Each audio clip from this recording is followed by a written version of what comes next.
계속 되네요. 39%인가? 오늘 23일자 목요일 인서울 스타디 증거자료 나면 이 서울은 아니고요. 지방입니다. 지방. 135회 소방기 출사의 예상 문제 겸해서 알아보기 위해서 사전에 질의할 거 있으면 질의하시면 됩니다. 이런 딱딱한 구조가 아니기 때문에 네. 네. 자유투를 잘. 궁금했던 것도 먼저 시작하겠습니다. 잠시만요. 좀 약간 유치한 질문일 수도 있는데요. 자, 그 물분무 소화 설비는 그 뭐 디선술 충분해 그렇게 암기를 했잖아요. 다 그 개방형이죠. 개방형. 물분무 소화 설비의 방수 헤드는 다 개방형만 있다고 봐야 되나요? 아닙니다. 폐쇄형도 있을 수 있을 것 같아요. 근데 그 있는데 우리가 지금 일반적으로 쓰는 형태는 다들 개방. 화재안전 기준에도 그 말은 없더라고요. 없습니다. 그것도 일제 개방형만 써라라는 말도 없고 습식소도 습식소를 수 있다는 말도 없고. 요번에 터널의 심의를 보니까 물분무가 있고, 그러니까 이제 물분무가 있는데 밸브는 일제 개방 밸브로 되어 있어요. 근데 일제 개방 밸브가 그 해당되는 제가 사이트를 가보니까 2차 측의 압력이 떨어지면 자동으로 세팅되는 밸브로 되어 있어서 밸브가 스스로 잠기더라고요. 기능이 되게 좋구나 이렇게 생각을 했어요. 원래 일제 개방 밸브 하나밖에 없거든요. 1차 측에. 2차 측에 밸브가 없어요. 이렇게 세팅이 1차만 잠그면 세팅 자동으로 되거든요. 그리고 잠궜다가 풀면 세팅이 되는 거예요. 밸브 1차 측. 어떤 느낌인지 아시겠죠? 그러니까 뭐냐면 준비작동식은 1차가 있고 2차가 있는데 테스트는 2차만 잠그고 하거든요. 1차를 잠그면 안 되는데 약간 좀 잘못되어 있는 점검 방법은 1차를 잠그고 해요. 왜냐면 물 확 넘어가면 뭐 확 이렇게 확 넘겨야지. 클래퍼가 이렇게 열려야 되는데 클래퍼를 열리는 것까지 안 봐요. 그러다 보니까 고착 상태를 확인할 수가 없어. 근데 지금은 좀 관리사님 좀 똑똑 많이 해주셔가지고 2차 층만 잠그고 클래퍼 열리고 압력 스위치 치는 것까지를 봐요. 끝까지 세팅이 되는 거지. 근데 얘네들은 세팅을 시켜주지 않으면 자율 세팅이 안 돼요. 자율 세팅. 이해되시죠? 그래서 1차를 잠그고 그 안 속에 있는 드레인으로 물을 다 빼고요. 그러한 다음에 세팅을 시키는 거지. 우리가 말하는 솔밸브를 원시를 시킨다든지 이렇게. 근데 일제 개방 밸브는 2차 측 밸브가 없어요. 1차만 잠그면 2차 측의 압력이 떨어지고 드레인을 시키면 자동으로 이렇게 세팅. 그 밸브를 같이 쓰더라고. 일제 개방 밸브랑 같이 이제 물분무 헤드랑 같이 쓰게 돼요. 우리가 포도 그렇고 물분무도 그렇고 미분무도 거의 대동소이합니다. 그냥 우리 스프링쿨러 밸브를 같이 쓴다고 생각합니다. 2차 측이 뭘로 되어 있느냐. 그래서 압력을 또 뭘로 쓰느냐, 얼만큼 쓰느냐 이 정도밖에 안 됩니다. 압력 꽤 높은 편으로 되어 있는 거죠. 0.35MPa 정도 되죠. 좀 뭔가 0.35. 그 다음에 저기 지난주에 연장선인데요. 우리 고층 건물의 화재 안전 기준의 50층 이상은 루프식으로 하고 가지배관은 서로 연결하라 라고 화재 안전 기준에 있거든요. 연결하라고 돼 있어요. 루프라는 말 자체는 없지. 루프라는 건데. 그러니까 입상을 2개로 하고 가지배관끼리 연결할 것. 한 동만 지어도 2개 입상 가지고. 그렇죠. 그러니까 핵심은 가지배관은 서로 연결할 것 이렇게 돼. 묻는 워딩이 그렇게 돼 있어요. 그 가지배관 서로 연결한다는 것은 그리드 방식을 의미하는 거라고 저는 생각이 들고. 그렇게 저도 생각이 들었는데 그것 또한 이게 이제 약간 선제적인 설계하는 업체에서 이게 말단 묶인 거예요. 그러니까 그런 의도지 않느냐. 그러니까 헤드 안쪽에서 헤드가 만약에 하나 있잖아요. 헤드가 헤드를 이렇게 설치했는데 양쪽에서 물 공급받으면 되는 거 아니야 이렇게. 그래서 우리는 기본적인 설계가 이렇게 되는 거 아닙니까? 라고 생각한 거지. 그죠? 이렇게 돼야지만 양쪽에서 공급받는, 이렇게 받든 저렇게 받든. 근데 이렇게 생각 안 하는 사람이 많더라고. 그래서 어떻게 했냐면 이렇게만 루프에만 밸브를 가가고요. 헤드는 이렇게 되는 거야. 좀 다른 느낌이죠. 그래도 저것도 한글로 하면 양쪽에서 받는 거예요.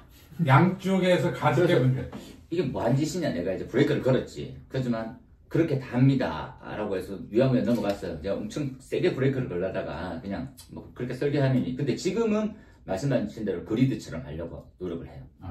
저렇게 하는 것도 한국말의 문법에 어긋나지는 않네요. 어긋나지 않는데 진짜 말장난 같지만 말장난인 거예요. 예. 기능은 위한 거라 생각 안 하고. 근데 그리드로 하면 지금이야 이제 수리 계산이 일반 보편화되어 있는데 옛날에는 저렇게 설계 쉽지 않았거든요. 지난주에 그 설명은 좀 어려웠다는 것이고요.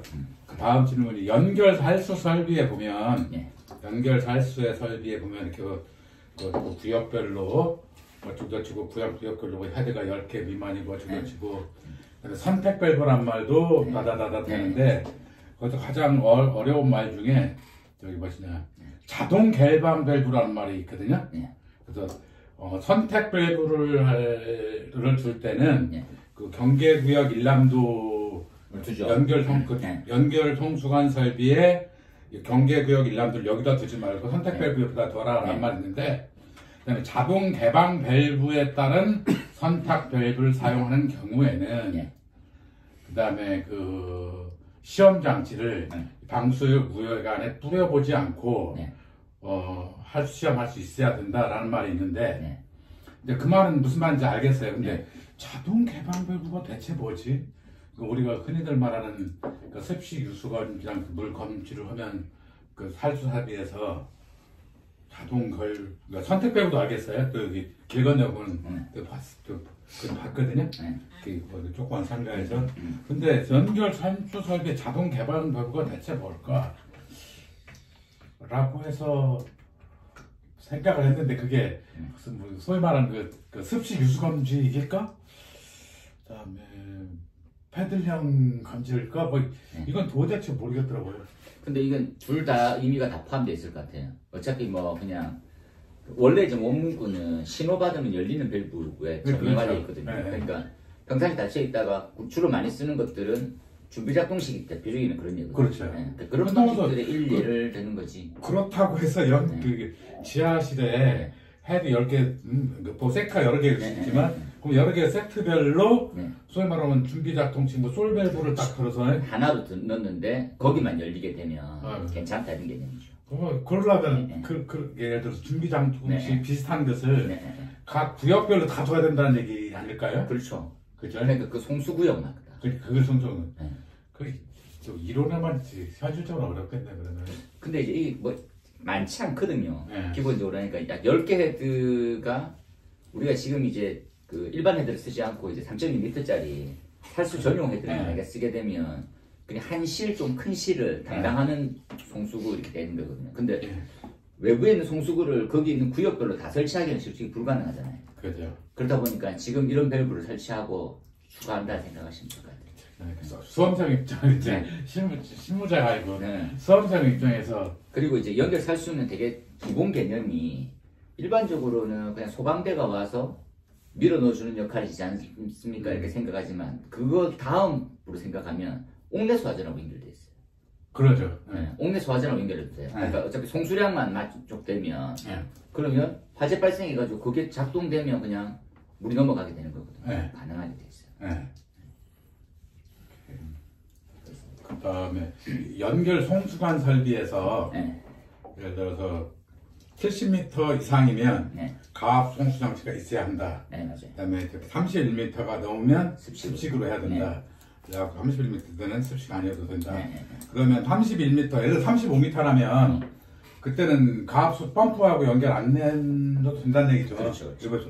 그러면 평소에 그 연결 송수관 설비 35m짜리에 연결 송수관 설비는 물이 채워져 있어야 된다며. 물 채워져 있어. 그럼 그 물을 누가 채워요? 저기 옥상 호수주에서 흘려보내는 거야? 근데 이렇게 단순하게 생각해 봅시다. 만약에 연속만 대상이 되고 옥내 소화전이 없어. 그러면 그 물은 내가 이제 시공자가 임의로 나중에 채워놔야 돼요. 어떤 방식으로? 아니 그거는 뭐 그냥 일반 호수 배관을 연결하든 뭘 하든 내 마음대로 잖아. 그러니까 이게 가압이 돼 있어야 되는 개념이 아니거든. 물만 차 있으면 돼. 물만 차 있으면 돼. 그런데 옥내 소화전 설치 대상이 되면 옥내 소화전하고 연결시켜 놓으니까 무조건 습식이 되는 거죠. 그 다음에 그렇다고 펌프까지 준비할 필요는 없는 거고. 그 다음에 그 가압 송수 장치는 중간에 고층에도 돌 수도 있고 지하실에도 돌 수도 있고. 일반적으로 지하실 두는 게 편하겠네요. 어디가 제일 좋을까요? 하면 유체역학적으로 어디가 제일 좋습니까? 고층이 좋을 것 같은데. 그러니까 중계층이라고 하는 그러니까 우리가 밀어 올렸었을 때 감소되는 부분이 거기서 받아가지고 그대 올려주는 게 제일 좋거든요. 그게 이상적인데 최근에는 이제 약간 뭐 우리가 신입 때 다른 의견을 하는 게 뭐냐면 지하에 두고 지하가 전체 높이만큼 커버될 수 있는 고양정의 펌프를 둬라 이렇게 얘기해요. 저는 그건 되게 반대거든요. 그러니까 무슨 말입니까? 소방서에서 밀어주는 압력이 부족해지면 어찌할 거냐. 그렇게 따져보면 끝이 없어지는 거거든요. 그렇죠. 근데 부스터를 하려면 거기 그 수조에 그 굉장히 계단 생각하면 양이 많던데 그냥 중간에다가 수조의 용량은 좀 많죠. 몇 분 동안 테스트를 하게 됐습니다. 예를 들어서 2200, 2400, 2400 RPM을 5분간 돌리면 톤수 어마어마한 양이에요. 아니 어마어마까지는 아니고 2400이 2.4톤이잖아요. 그렇죠. 2.4톤 분당 하면 뭐 10톤, 20톤 10톤이면 10톤이 껌이지 뭐. 아니 근데 그래서 전체 뭐큰 뭐라도 10톤이면 예를 들어서 우리 예를 들어서 10톤짜리 트럭 있잖아요. 10톤짜리 큰 트럭 그만큼 하나가 올라가 있어야 된다니까. 그런 거 똑같아. 그다음에 그것이 건축물의 구조물에 받는 하중도 커지는 거고. 10톤 전혀. 그래요? 그러니까 어쨌든 지금 이제 약간 고민이 하중 얘기를 하다 보면 창고에 우리가 성능유지 설치 대상이 되잖아요. 창고의 연면적이 15,000. 3만. 성능유지 창고가 3만이니까. 10만. 골차분해. 내일모레 시험인데. 10만. 지하층에 지하 2개층의 합산 면적이요. 3만으로 돼 있습니다. 그러니까 10만 3만으로 돼 있는 거죠. 근데 우리가 얘기했을 때 10만 넘어. 요즘에 좀 물류 창고 굉장히 그렇거든요. 그러면 성능유지 설계는 야 성능이 좀 나와야 되니까 무조건 옥상에 수조랑 펌프 시스템이 되게 해라. 그것들을 올리면 그 100톤, 200톤 우습습니다. 창고에 설치되는 게 라지드랍이거나 ESFR이잖아요. 그렇게 수원량 따지보면 그냥 한 200톤 이렇게 나올 때도 있어요. ESFR로 계산은. 그건 내가 못하겠다는 거지. 왜? 그럼 골조에 전체 영향이 있거든요. 근데 10톤 정도 올리는 것들은 그건 뭐 안 되면 내가 잡고 있든지 뭐 그런 게 다죠. 예, 알겠습니다. 다음 질문. 우리 CPVC 공부를 했잖아요. 그 CPVC 쓰라도 공간은 뭐 진해천, 그다음에 저기 뭐시나 공동주택 화장실 어쩌고 그렇게 했잖아요. 근데 CPVC가 저 밑에 펌프에서부터 쭉 올라갈 수는 없잖아요. 입상과는 CPVC가 안 된다라고 했던 것 같거든요. 안 되는 이유는 CPVC는 그 세 가지 조건이라고 하는 부분들의 제한만 없으면 1.2메가에 450도에 하나 더는 노출이 안 돼. 아니 그러니까 예를 들어서 화염 직접적인 다임이 없이 그렇게 돼 있다면 문제될 건 없어요. 아니 내가 불연제로 내가 커버링 해가지고 쭉 올린다 그러면 문제될 건 없죠.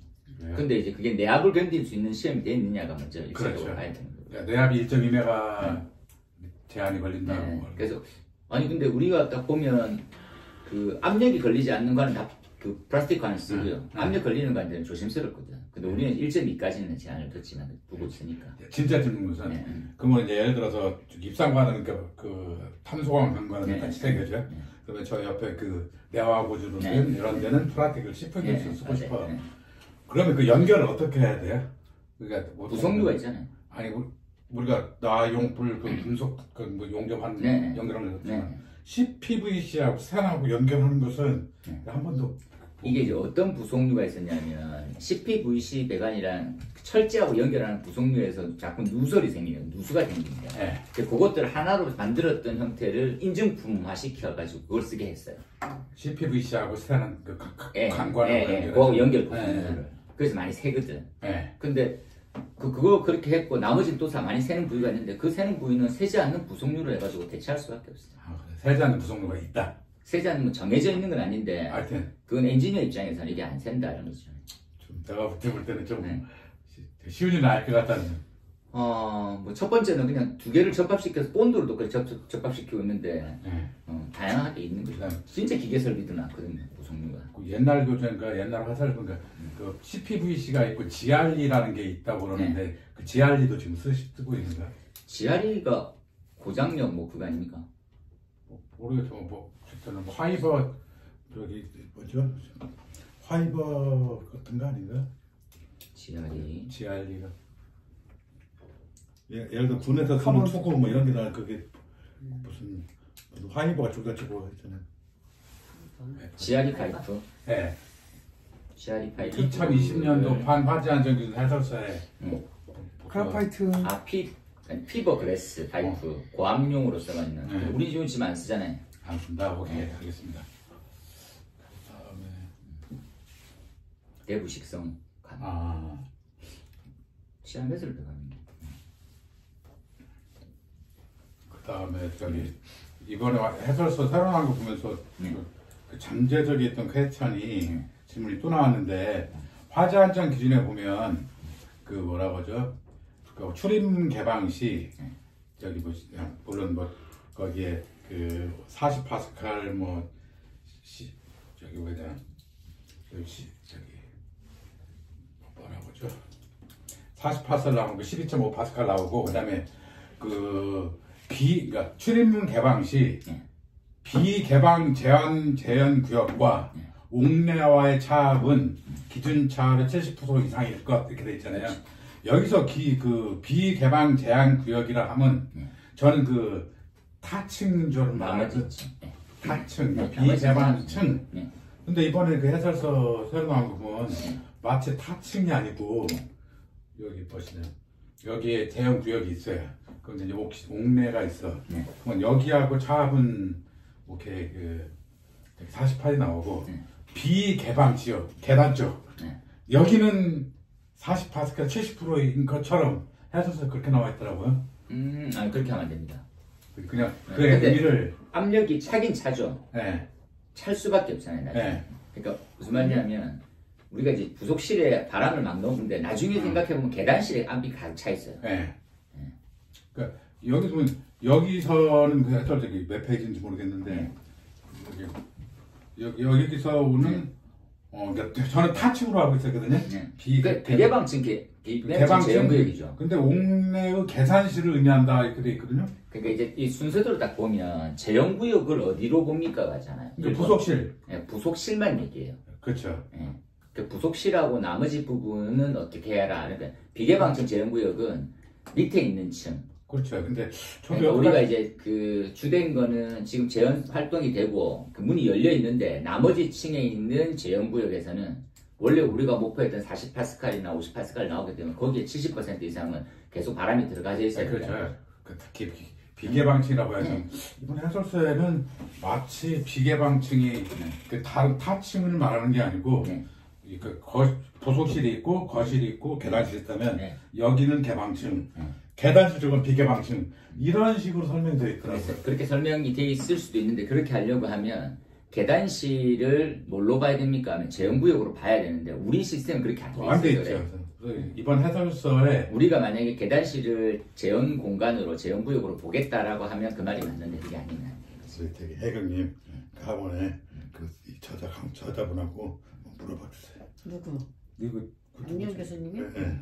근데 나 이거 진짜 한 서너 번 읽어봤거든요. 근데 내가 가지고 있는 여태까지 선입견이 다 틀렸는데 내가 알고 있는 여기는 개방구역? 아니 우리랑 그 외국이 재형구역을 설정하는 형태가 다르니까 그렇지. 그러니까 여기 워딩을 봤더니 그 화재 안전 기준에도 비개방층이라고 돼 있고 비개방 제형구역 비개방층이라고 여태까지 공부했었는데 여기서 여기도 비개방층으로 해갖고 70% 차압 기준을 고려. 화재 안전 원문에? 네. 아니 언급은 그렇게 돼 있지만 필요가 읽을 때 없다라고 돼 그렇게 있고. 생각이 되실 수 있으니까. 그렇죠. 또 다른 해설서에. 네? 해설서에 그거. 개방층이라고 돼 있어요? 네. 아니 이번에 비개방층 차압으로. 몇 페이지 그게? 지금 우리 그러니까 화재 안전 기준 해설서. 이거 새로 나온 거? 네. 거기 318페이지? 그래. 이건 그런데 하여튼 여기 다른 NFA는 없고 그거까지 언급을 해줬는데. 비개방층이 맞는 거고 그 다음에 또 질문을 몇 가지 했는데 시험 몇 시간 남았는데 이제 질문이 많아서 큰일이네요.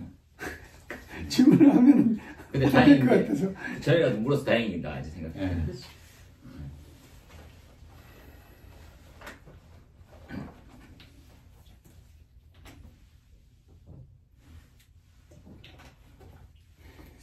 이렇게 해놔서 무슨 부담되는 건 아니죠. 네. 그 다음에 이번에 새로 나온 그 주택 전용 간이 스프링클러. 네. 거기는 시험 장치 없는 거죠. 네, 폐기는 없어요. 그러니까 화면도 없을 것 같아요. 아니 해야 될 것 같은데. 아니 왜 그게 필요 없을까 이렇게 생각해 보면 상수도를 받는 거거든요. 네. 근데 간이 스프링클러에는 상수도용이든 캐비넷형이든 네. 막탄, 반반, 말단에 시험 장치를 하라고 돼 있거든요. 그렇긴 하죠. 네. 근데 아니 생각해 보면 이렇게 생각해 봅시다. 간이를 놓는 곳은 다양하잖아요. 다중이용업소. 거기는 상수도를 할 수 있는데 상수도합이 안 나오는 곳에도 많이 달거든요. 네. 그러면 기본이 상수합이 나오는지를 확인을 해야 돼. 네. 그런데 우리가 말하는 이제 아파트 등이라고 하는 공동주택에서 아파트 등이라고 하는 그 아래쪽에 연립과 다세대는 층수의 제한이 4층밖에 안 된단 말이에요.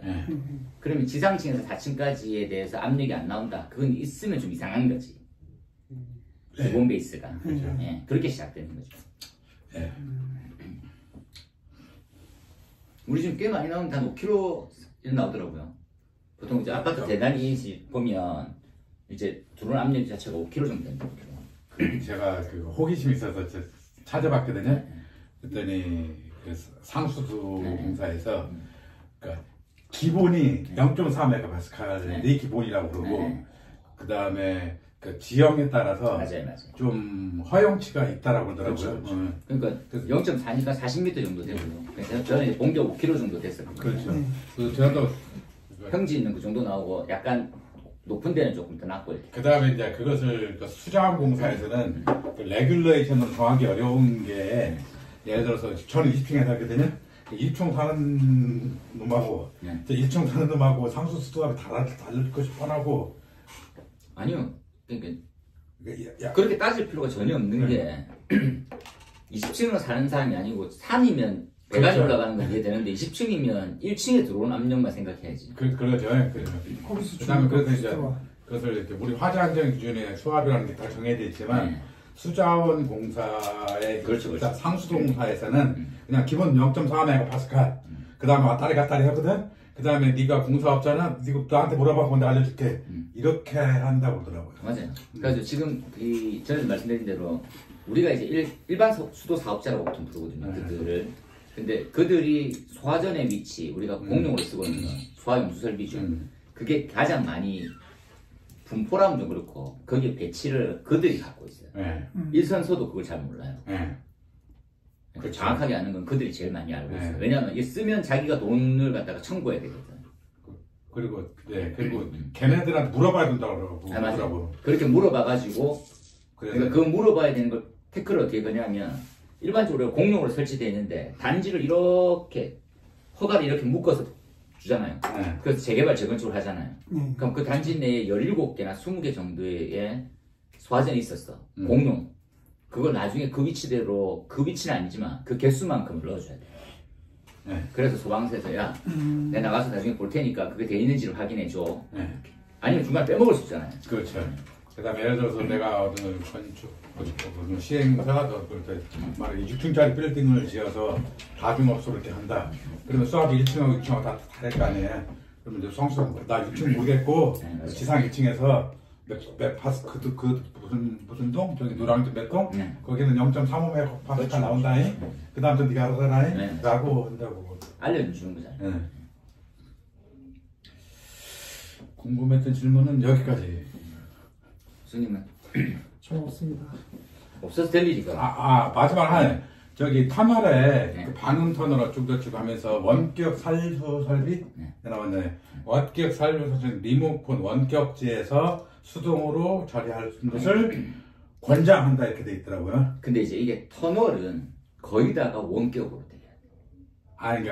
그러니까 제가 질문은 왜 권장한다라고 하는 것을 왜 문서에 다 넣어놨죠? 그냥 설치 대상이 아닌데 권장해야죠. 뭐라고? 아니 대상이면 설치하는데 대상이 아닌데 하기를 권장하는 거죠. 그래서 하도. 근데 설치 대상이면 유지관리 측면을 또 고민해야 되거든요. 그 관리 지침이잖아요. 그러니까 24시간 상존에 있는 사람이 있고 그런 다음에 화재 경보 뜨고 그러면 CCTV를 확인하고 바로 버튼 누르고 이렇게 되는 방식이에요. 거기에도 저기 뭐지 도로터널에서 그 속보기를 해서 네. 그다음에 그 방제실 그 네. 도로터널 관리실로 띵 연락을 하거나 네. 또는 소방서로 연락해야 한다라고 되어 있는 네. 그렇죠. 뭐 대부분 다 그냥 방제실로 하지 뭐 소방서로 연결하겠어요. 근데 이제 이건 촉각을 다투는 일인데 행여나 지연이 발생하거나 하면 그걸 방지해주기 위해서 바로 이제 속보가 되는 거거든요. 왜냐하면 이제 관리자가 초동 조치를 미흡하게 함으로써 타이밍을 놓치게 되면 나중에 소방서 가도 아무 소용 없잖아요. 그렇죠. 그런 용도죠. 예, 저는 여기까지 질문을. 여기까지? 예. 여기까지 장